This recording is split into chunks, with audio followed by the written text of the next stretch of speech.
Hey folks, David Stewart here. Hope you guys are having a fantastic day. I have been playing Skyrim again. Yes. Why? Why are we playing Skyrim again in 2026? And the answer is because it's fun. It's a good game and it's really fun. And if you're playing with mods, there's a whole lot of extra fun that you can have with the game. And the mod that I really want to talk about today is called Mantella. It is a mod that will make followers and make NPCs out in the world of Skyrim say new things.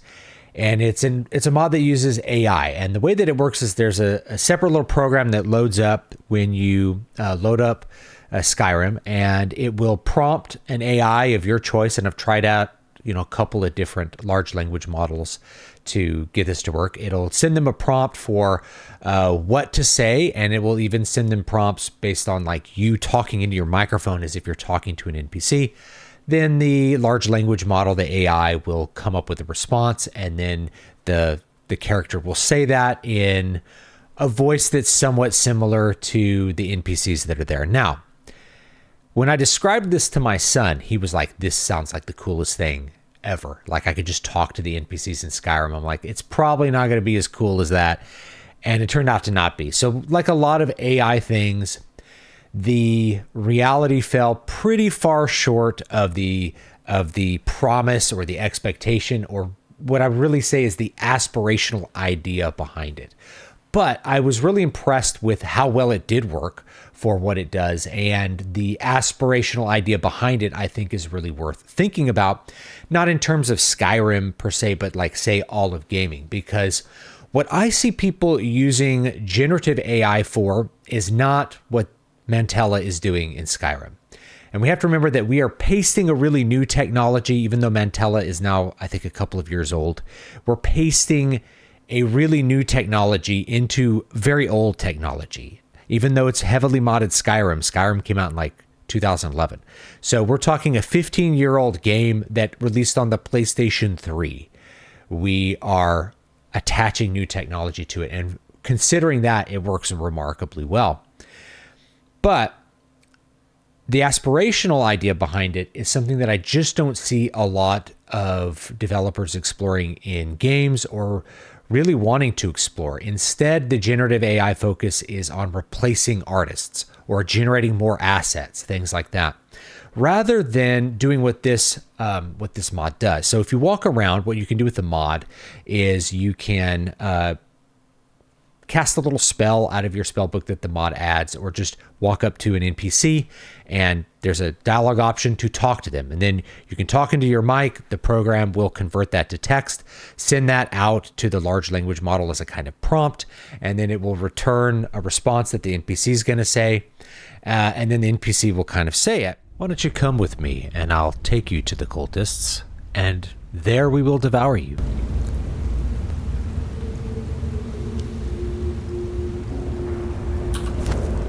A Goldest, what madness is this? I've had enough of your blasphemies, Arcade. Judge you harshly. Begone from this shrine.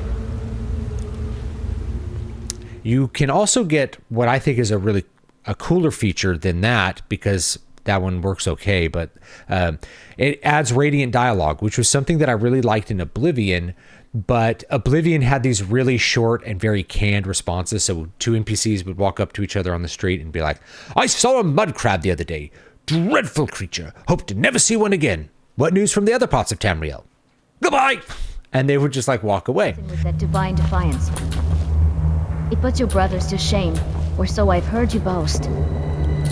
Don't tempt me to come to help. Hand it over. Yes, just like that. Gods, if only I could serve this up back at the store instead of those tough venison haunches the Forsworn leave us with after raiding my caravans. One more shipment lost. So in this case, they actually talk about things. They talk about things that are context dependent on what you've done in the game, things that are context dependent on what that NPC is supposed to be doing. So, if you're walking around with Lydia will come up and start talking to the blacksmith about blacksmithing stuff. If you're doing enchanting, I was like enchanting some daggers to level up enchanting. And Lydia and Farengar were talking to me and saying, oh, that's a really good choice of an enchantment that'll serve you well in Bleak Falls Barrow. I don't know why Farengar was talking about Bleak Falls. Well, I know why he was talking about Bleak Falls Barrow, because he will give you a quest to go there. So he's talking about Bleak Falls Barrow, but he's reacting to what I'm doing in the game, which was very cool. So the idea of it's very good. The places where it falls short are going to be the lag, right? There's this long lag time between when you talk to an NPC and when the words start coming out of the NPC. And you're not sure if it heard you. It will often garble what you said, even if you're using like a good mic setup. My son was super impressed with it, even with the limitations. He's like, this is really cool that this NPC can be run by this AI like Grok. We can send a prompt to Grok and Grok will send it back, and then it'll make the NPC say stuff, and then in the background they're just saying things that are things that would go with Skyrim NPCs, and in a lot of cases are better than the scripted answers, because the scripted answers have to be very limited. So I guess my point here is that most people are using AI to pretend to be artists or to pretend to be writers. They're using AI to avoid doing the human work that we want, the really creative work that we want, rather than looking at AI as a way to like expand gameplay possibilities. So if you're thinking outside of the can we fire artists box, or how can we get more art done for less money box, which is what, I don't know, that's why people got it really excited about, especially image generators early on, was I don't have to hire an artist for my book cover. And I've used some AI assets in some of my book covers. So like full disclosure, definitely I checked that out when it was new and we did a couple of things with that. But rather than it being that, it's like, oh, what can you use to expand the game? Well, you can create kind of infinite reactions between NPCs. There's so many NPCs in Skyrim. In order to thoroughly script them so that they had an interaction with every possible follower you could have, or with every other NPC that might be around them somewhere, would be a task that would be not only exceedingly difficult, exceedingly expansive, but is bound to like run over the limits of what the game can do. You have to think about, for instance, like doing Dungeons and Dragons. So if you're playing Dungeons and Dragons, there is often like not a script, but a synopsis, an idea for the campaign or the story, the adventure that you might be doing in Dungeons and Dragons.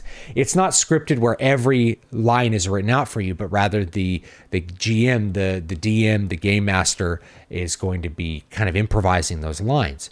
So if you think about that, and we're able to maybe put some of that into a video game like an RPG like Skyrim, you're able to have NPCs that can do things that are not just like saving labor of like the writer doesn't have to write the line and the voice actor doesn't have to record the line, even though, if you play this mod, and I do recommend you check it out if you have the time and you want to mess around with it, it kind of turns the NPC voices into Vocaloids and they sound robotic. They don't sound right. But even if you got that to be really good, you could have things that you hadn't anticipated. That's the big thing, is that when you are scripting and you have to script everything out and you have to have an actor read every single line, you have to anticipate every possibility that you want to be available to the player. When you're actually playing Dungeons and Dragons, because it's a game and the limits are just really defined by the rule set, and kind of what the game master decides the limits ought to be, you have a lot more possibilities. You can say whatever you want to an NPC and see how they react. You can try out many different things when you're playing Dungeons and Dragons. So you could expand the gameplay of an RPG like Skyrim so that you have more possibilities for what's out there. That you can have possibilities that as a writer or as a designer for the game, you haven't even anticipated. You can just be open to those things happening and allow a large language model to handle a lot of that back end for you. You can also think of AI actually being used to make AI, what we call AI with NPCs, which is just how NPCs are scripted to react to you and how they're scripted to act and react in the game world. So they will act and react in specific ways that eventually can be pretty predictable if you're used to playing a game. Well, you can use that to expand the possibilities of what they do, to react to what the player's doing, to improvise new moves, all of those sorts of things could happen on the back end. I just haven't seen I've seen a couple developers talk about possibly doing it, but I haven't seen anyone implement it. Mantella, however, is an implementation of some of this, let's say, machine improvisation, the machine's ability to respond to situations that can't be reasonably anticipated by the designer. So it brings maybe, we're humanizing the digital rather than digitizing the human, right? We're humanizing the digital. We're getting more human-like elements into the game rather than extracting human elements from the game. When we replace like a concept artist with an AI image generator, we're removing humanity from our project. Whereas if we program the NPCs using AI to be more expansive with their possible reactions so that they're more human-like, we're making the game more human. We're allowing it to feel more real, to be more immersive than it possibly could be. Like I said, I love the aspiration of that mod, and it gives me lots of ideas for where game design could go in the future using AI in a way that isn't just trying to remove your like human creative talent from the game. So imagine if you were going to make an Elder Scrolls 6 and you were going to use large language model to determine a lot of NPC speeches. What I would probably do is I would script out all of the important stuff, all the stuff that needs to be like cutscenes, all the stuff that's really essential to quests and stories. Obviously you script that out. You have your professional voice actors record that. Then you pay your voice actors to basically to use their voices to make Vocaloid kind of things. I know maybe Vocaloid is not something that you know, but like that's how like the Hatsune Miku games work, because they started with a real person and then they created a digital voice out of it. So something like that. So you pay the voice actor a licensing fee or something to use their voice in an improvisational way, and then you have a set of parameters for how that NPC is going to act, and then you are constantly creating those prompts on the back end. You could probably do it even more efficiently once you get rid of the idea like you have to use language prompts to generate the language. You could probably simplify that interaction a lot more, make it more efficient. I think the sky's kind of the limit. I think it's really creative to be able to tack this on. It'd be really cool to design a game from the ground up that has it, so that anything that the player chooses to do outside of the normal desires for how designers want this story to proceed is going to be something that can be new and interesting. And think about the increased replayability. You have something like, we've been experimenting for 30 years with, actually more than that, a lot more than that, with games that have, say, procedurally generated levels like Diablo or Rogue or any of the roguelike games that you are probably familiar with now. So we like the idea of a computer creating new things for us that we haven't seen before. So an AI has the possibility to create more of those things, to take the art assets that you have and assemble them in more unique ways that you haven't really anticipated before, or to have the monsters react in ways that you haven't really seen before. So we've been kind of aspirationally thinking about the computer will generate the world for us. You have to remember Daggerfall, Elder Scrolls 2 had procedurally generated levels. And to me, that was actually one of the, it's one of the strong points of the game, in that you could play for a long time. It's the biggest Elder Scrolls game by a very wide margin because of those procedurally generated dungeons. But after a while, the dungeons, you can get dungeons that are kind of nonsense and, have weird dead ends. Imagine that you're doing that, but just like better on a better level. But I haven't seen too many kind of aspirations in that direction. And mostly it's been stuff that's like, how do we not hire artists?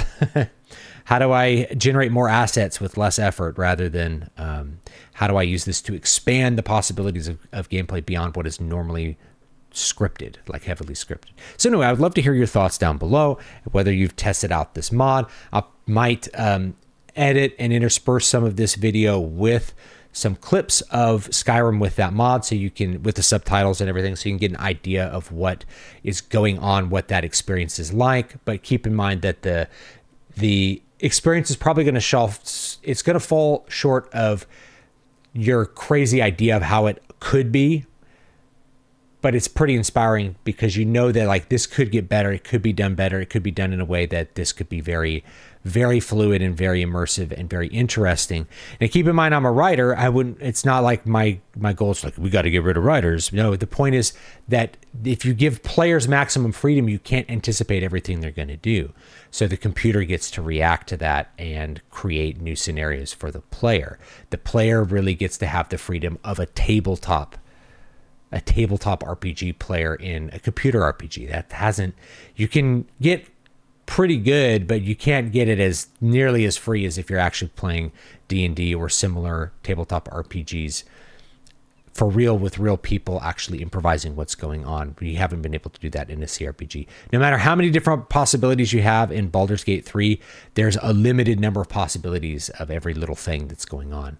So you have to keep in mind what I'm talking about is way past that. It's more aspirational, I would say.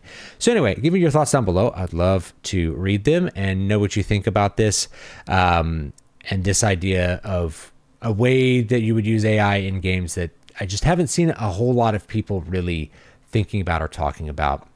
I don't know, maybe it's just outside of my sphere, but mostly I see people focusing on the generative art element. Anyway, let me know, and I will see you all next time. Have a great, great day.